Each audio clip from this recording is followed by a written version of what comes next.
आप सबको गोपिका सखी की तरफ से नवरात्रों की हार्दिक शुभकामनाएं।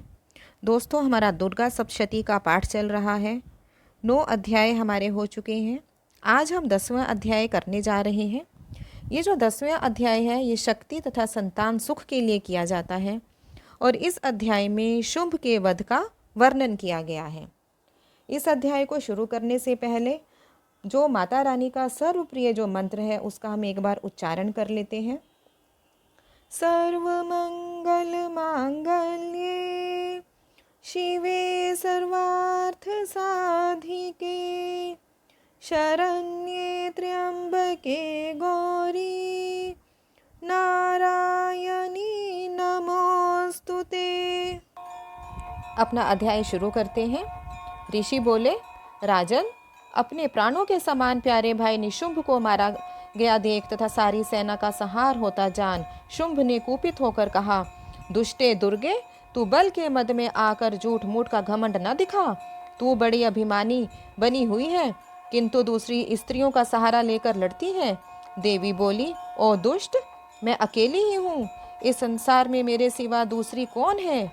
देखिए, मेरी ही विभूतियाँ हैं, इसलिए मुझ में ही प्रवेश कर रही हैं। तत्पश्चात ब्रह्माणी आदि समस्त देवियां अंबिका देवी के शरीर में समा गई। उस समय केवल अंबिका देवी ही शेष रह गई। देवी बोली, मैं अपनी विभूति से अनेक रूपों में यहाँ उपस्थित हुई हूँ। उन सब रूपों को मैंने समेट लिया। अब अकेली ही युद्ध में खड़ी हूँ, तुम भी स्थिर हो जाओ। ऋषि बोले, तदंतर देवी और शुंभ दोनों में सब देवताओं तथा दानवों को देखते देखते भयंकर संग्राम छिड़ गया। बाणों की बौछार तथा पैने शास्त्रों और दारुण अस्त्रों के प्रहार के कारण उन दोनों का युद्ध सब लोगों को बड़ा भयानक प्रतीत हुआ। उस समय अंबिका देवी ने सैकड़ों दिव्यास्त्र छोड़े। उन्हें दैत्यराज शुंभ ने उनके प्रतिकारक अस्त्रों द्वारा काट डाला।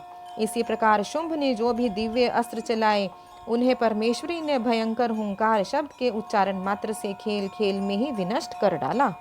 तब उस दैत्य ने सैकड़ों बाणों से देवी को ढक दिया। यह देख क्रोध में भरकर उस देवी ने भी बाण फेंककर उसका धनुष काट डाला। तदंतर असुरों के स्वामी शुंभ ने 100 चांद वाली चमकती हुई ढाल और तलवार हाथ में ले उस समय देवी पर आक्रमण किया। उसके आते ही चंडिका ने अपने धनुष से छोड़े हुए पैने बाणों द्वारा उसकी सूर्य किरणों के समान प्रकाशमान ढाल और तलवार को तुरंत काट दिया।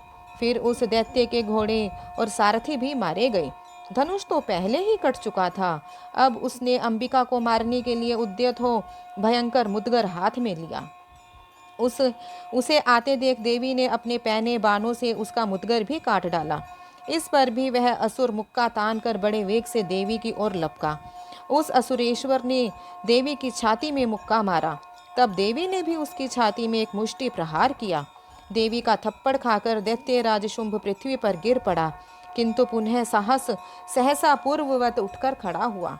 फिर उछला और देवी को ऊपर ले जाकर आकाश में खड़ा हो गया। तब चंडिका आकाश में भी बिना किसी आधार के ही शुंभ के साथ युद्ध करने लगी।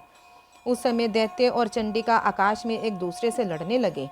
उनका वह युद्ध सिद्धों और मुनियों को आश्चर्य में डालने वाला हुआ। फिर अंबिका ने शुंभ के साथ बहुत देर तक युद्ध करने के पश्चात उसे उठाया और पृथ्वी पर पटक दिया। पटके जाने पर पृथ्वी पर आने के बाद वह दुरात्मा असुर पुनः चंडिका को मारने के लिए उनकी ओर बड़े वेग से दौड़ा। तब समस्त दैत्यों के राजा शुंभ को अपनी ओर आते देख देवी ने शूल से उसकी छाती छेद कर उसे पृथ्वी पर गिरा दिया। देवी के शूल की धार से घायल होने पर उसके प्राण पखेरु उड़ गए और वह समुद्रों, द्वीपों तथा पर्वतों सहित पृथ्वी को कांपता हुआ भूमि पर गिर पड़ा। उस दुरात्मा के मारे जाने पर सारा जगत प्रसन्न हो गया। आकाश स्वच्छ दिखाई देने लगा। पहले तो उत्पात सूचक मेघ और उल्कापात होते थे, वे सब शांत हो गए तथा उस दैत्य के मारे जाने पर नदियां भी ठीक मार्ग से बहने लगी। उस समय शुंभ की मृत्यु के बाद संपूर्ण देवताओं का हृदय आह्लाद से भर गया और गंध वर्गन मीठे मीठे गीत गाने लगे। कुछ गंधर्व बाजे बजाने लगे और अप्सराएं नृत्य करने लगी। पवित्र वायु बहने लगी। सूर्य की कांति उत्तम हो गई।